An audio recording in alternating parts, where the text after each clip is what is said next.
505, 30, 13, 30, Eduardo Constantino da Cunha, continuidade do depoimento. Foi feita uma interrupção para que o acusado pudesse checar suas notas para ver se teria algo a acrescentar. Então daí as declarações finais, senhor Eduardo Cunha. Bom, queria me ater a alguns pontos de fatos aqui. Primeiro, a comunicação que o Fernando Baiano fazia comigo era para o Nextel. Ele tinha aparelho de Nextel, que eu também tinha, e que ele se comunicava comigo por Nextel. Inclusive no dia que ele disse que foi me buscar, que disse que passou a mensagem para mim, se ele tivesse passado alguma mensagem, teria sido uma chamada de Nextel, que teria que estar constando no meu telefone. Ele não falava comigo por telefone, e nem tampouco por mensagem. Ele falava por Nextel. Júlio Camargo... Ele aparecia de alguma forma nessas trocas de mensagens? Não, Fernando Baiano ou como coisa diferente? Olha, a respeito de troca de mensagem, é um tema que ainda está sujeito a uma perícia, né? Como parecer eu não me recordo de mensagens com ele, realmente não me recordo. É uma pessoa que eu falava por Nextel. Então, realmente, o que eu falava com ele era por Nextel. Por isso que é fácil pegar. Ele inclusive disse que entregou um celular ao Ministério Público, e me parece que esse celular deveria ter aparecido aqui, o extrato dele, alguma coisa de prova. Ele fala que entregou um celular para o Ministério Público. Como também ele fala de um e-mail que passou para mim com relação a o que eu teria passado para ele, para a discussão dos valores que eu teria ou não recebido. Ele nunca apresentou esse e-mail. Ele falou que ia apresentar esse e-mail e nunca apresentou esse e-mail. O e-mail não existe, eu nunca passei e-mail para ele. Tem uma contradição aqui bastante importante e bastante relevante, porque o Fernando Baiano ele fala que o Júlio Camargo, depois dessa suposta reunião com o ministro Lobão, teria dito para ele, que ele, Júlio Camargo, teria ido a Fernando Baiano, dito que o ministro mandou o Júlio procurar o Fernando Baiano. Essa é a fala do Baiano com relação ao Júlio Camargo depois da reunião do Júlio Camargo com o Lobão. Já o Júlio Camargo disse que foi o Fernando Baiano dizer que tinha estado com o ministro Lobão, que o Fernando Baiano teria dito: não adianta você procurar ninguém, procurar o Lula, procurar quem quer que seja, você tem que pagar. Essa contradição entre os dois ela é bastante relevante.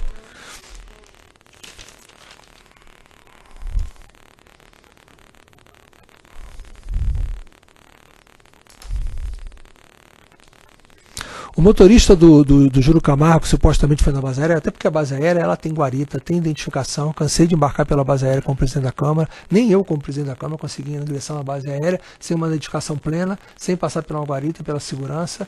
Então não tem essa história que ele entrou e que depois só anotou. Ele tem a diferença de tempo entre o motorista e o Júlio Camargo da presença na base aérea. Isso tudo tem que ser bem confrontado.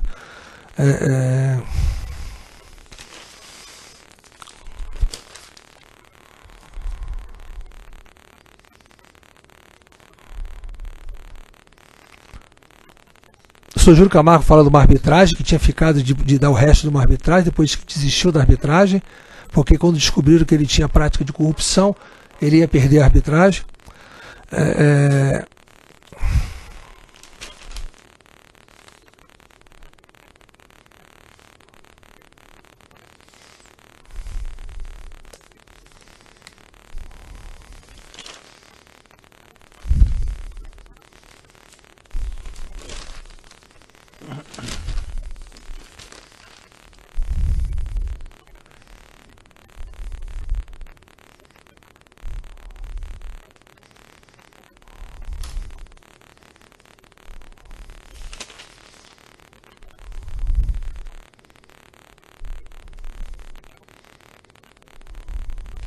O senhor Leonardo Meirelles faz menção que ouviu de forma informal.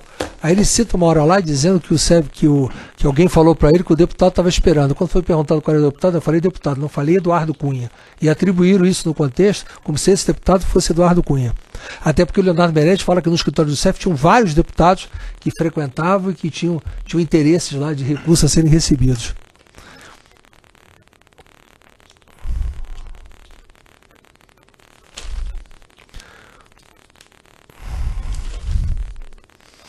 Bom, tem uma situação aqui do deputado Hugo Mota, que eu acho importante esclarecer, que inclusive ele veio depor aqui como testemunha, sobre um suposto e-mail de um requerimento em que teria sido passado esse suposto e-mail para mim, para perguntar se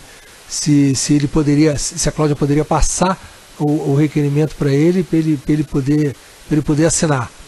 O próprio deputado Hugo Mota aqui admitiu que o requerimento é dele. O que aconteceu? Esse requerimento foi no ano de 2012, e como eu estava relatando aqui, eu acabei interrompendo esse relato, como eu era vice-líder na Comissão de Fiscalização Financeira e Controle, no ano de 2011, quando o líder era o Vacareza, não tinha um controle muito grande. Em 2012, quando tinha Arlindo Quinalha, ele tinha uma metodologia de trabalho centralizador, a gente fazia o controle prévio dos requerimentos. Então, justamente para evitar o desgaste, o deputado apresenta um requerimento, como foi esse da Solange, enfim, aí depois tem que pedir para tirar o requerimento ou para não votar, a gente evitava que os requerimentos fossem apresentados para não constranger o governo. Então, os deputados da minha bancada tentaram evitar que eles não apresentassem os requerimentos que pudessem constranger o governo. E eu realmente, a Cláudia fez os requerimentos para ele, e eu pedi a ele para não apresentar, ele não me atendeu. Aí a Cláudia pergunta, só que só tem a pergunta dela, não tem a minha resposta. Se tivesse a minha resposta, iria dizer, pode, porque ele não vai retirar o requerimento. Então, entregue para ele assinar e protocolar, porque ele não vai retirar o requerimento, como realmente ele não concordou em retirar. Ele estava com problema com o governo, ele queria, de uma certa forma, atritar com o governo. Então ele quis fazer o requerimento, esse ou outros que ele fez de qualquer maneira. Então era um problema que eu tinha de vez em quando. Às vezes, teve um caso até que também foi com o deputado Hugo Mota, tinha uma convocação da ministra Ideri Salvati à época, e ele foi o voto decisivo para convocar ela na comissão. E eu perdi a votação tentando evitar a convocação dela. Então acontecia muito isso dentro da comissão, quando os deputados estavam insatisfeitos com alguma coisa do governo, acabavam descarregando nessa linha. Então, o Hugo Mota foi muito claro, ele fazia, ele interferia, depois ele foi presidente da comissão quando eu fui líder colocado por mim, e também como presidente da comissão ainda controlava mais ele, porque eu já tentava evitar que a pauta, já sabia a pauta previamente, o que tinha de requerimento que pudesse constranger, a gente interagia com os deputados para tentar retirar. Então, isso fica muito claro nessas notas taquigráficas, dessa reunião da Solange, porque a discussão prévia ao requerimento da Solange ser votado era uma discussão que eu estava tendo com o deputado Vanderlei Macris para tentar evitar um requerimento de convocação de ministro.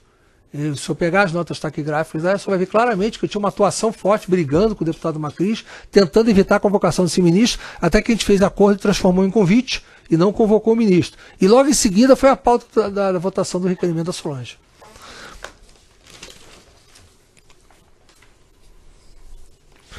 Bom, eu queria ter uma série para complementar de contradições dos relatores, que certamente nós vamos juntar, até porque eu acho que a defesa vai, enfim, fazer requerimentos sobre isso. O CEF não me conhecia, nunca esteve comigo. O Leonardo Meirelles também não me conhece, nunca esteve comigo, só de ouvir dizer. O júri não bate os depoimentos, os pagamentos dele. O que ele diz que passou o baiano também não bate com os valores que o baiano tem recebido.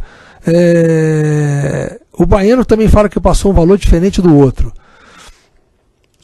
Tem divergências de datas, tem divergências de tempo.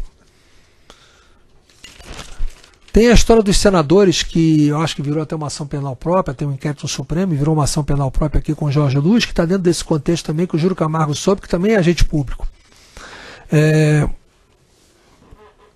Sobre essas contradições, o senhor pode deixar o seu advogado, tá? Para ele argumentar nas alegações finais.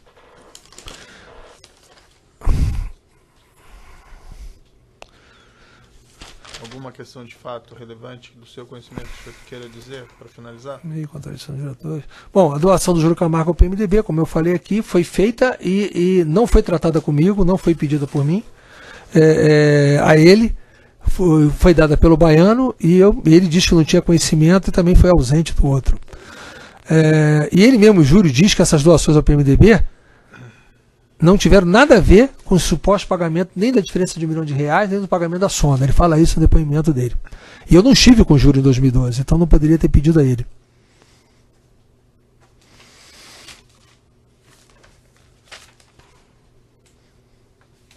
Bom, tem algum depoimento mais? Não? Acho que não, excelência. Acho que tá bom. Agradeço a gentileza por ter permitido que eu visitasse os meus apontamentos para poder. Se algum tópico faltar, a gente coloca nas alegações. De fato, eu acho que não me parece. Eu me lembro, não me parece. É a minha metodologia. Eu procuro ser detalhista nas coisas para tentar esclarecer. E estou à disposição também de qualquer outro questionamento que Vossa Excelência, o Ministério Público quiserem fazer, sem nenhum problema sobre o fato. Tá bom, senhor Eduardo, pode interromper então a gravação.